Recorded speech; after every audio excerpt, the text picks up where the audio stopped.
शकत नाहीत, त्यांचे ते साध्या सुद्धा तक्रारी त्यांनी नीट करू शकत नाहीत, त्यांना मोबाईल नंबर माहीत नाही, मोबाईल नंबर कळत नाही आणि या अनंत अडचणीमध्ये त्यांच्या भरपूर 50% लोकांचे पैसे मिळत नाहीत आणि ते लोक खूप नाराज आहेत. त्यामुळे यांची रेग्युलरिटी येईपर्यंत डीबीटी पद्धत तुम्ही थोडासा स्थिर ठेवा.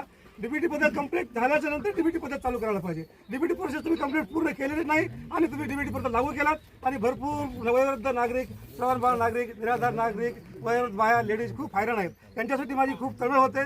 मी नेहमी तशी मध्ये गेली की त्या डिपार्टमेंटला नेहमी जातो, एकतरी आधार कार्ड घेऊन जातो, एकतरी कार्ड मोबाईल नंबर घेऊन जातो, ते दाखवतो, पण तरीही काही मार्ग निघत नाही. भरपूर लोकांचे पैसे वेळेवर उपलब्ध होत नाही आणि आमचा रोडचा ते दाखवू शकतात. कम झाले हो सर. या हां हां बरोबर. कुठं आलं ते तहसीलदार साहेब कलेक्टर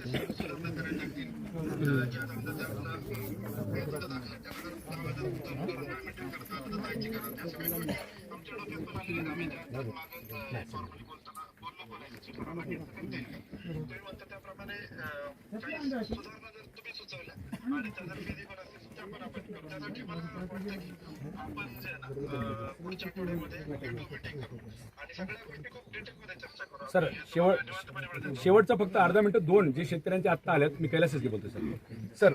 फक्त हां, तुमच्या एफिशियन्सीबद्दल आम्हाला शंका नाही सर. आमचं एकच म्हणणं आहे की ज्या दोन गोष्टी आपल्याला आत्ता करता येतात, आम्ही अभिजित राऊत साहेब असल्यापासून दोन गोष्टीसाठी खूप पाठपुरावा केला सर, जो जिल्हाधिकारी महोदयांच्या अधिकारात येतो. एक म्हणजे 25%चं 2023ला पैसे दिले, 75% पीक विमा झाले का कोणाला? 75% पीक विमा आज तागायत पडला नाही. आणि सर जवळपास मी 2 ते 5 हजार लोकांचे आम्ही तक्रार अर्ज सुद्धा कृषी विभागाकडे दाखल केले. त्याच्यावर साधी सुनावणी संबंधित जे काही कृषी विभागाचे अधिकारी आहेत ना सर, ते घेतले नाहीत. आम्हाला असं वाटतंय की एवढं लढून सुद्धा पीक विमा कंपनीला पाठीशी घालतात आणि शेतकऱ्याला वाऱ्यावर सोडतात.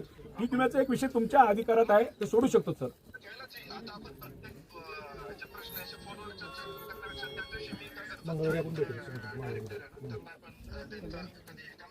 आम्ही प्रतिनिधी येतो सर, फक्त आमची एकच इच्छा आहे. Yes sir. मग साहेब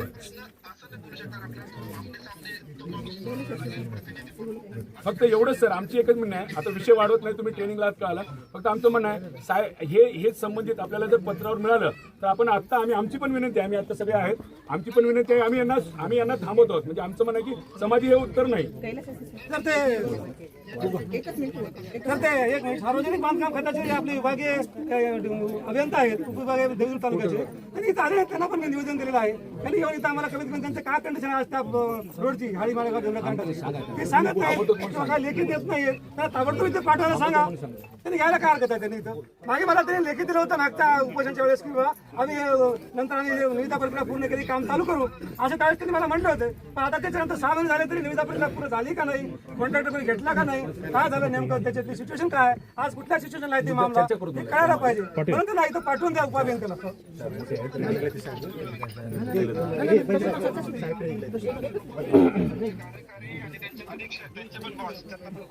हॅलो नमस्कार साहेब, मी श्वेता बसवराज पाटील बोलते, तालुका अध्यक्ष. माझी एक विनंती होती की शासनाजवळ आणि राज्य शासनाजवळ भरपूर पर्याय आहेत, पण आमच्या शेतकरी बांधवाजवळ शेतीशिवाय दुसरा पर्याय नाही. तर त्यांच्या मालाला त्यांचे जे समस्या आहेत त्यांचा विचार करणे तुम्हाला शासनाला दुसरा पर्यायच नाही आम्हाला. आणि जी लेडीज आहेत ती खूप म्हणजे जेंट्सच्या मागे खूप परेशान होतात.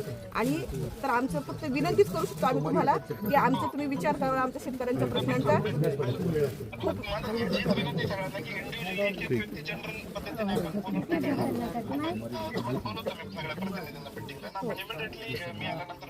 नाही, आमच्या शेतकऱ्यांचा दुसरा पर्याय नाही, त्याच्यामुळे आमच्या समस्यांचा विचार करा.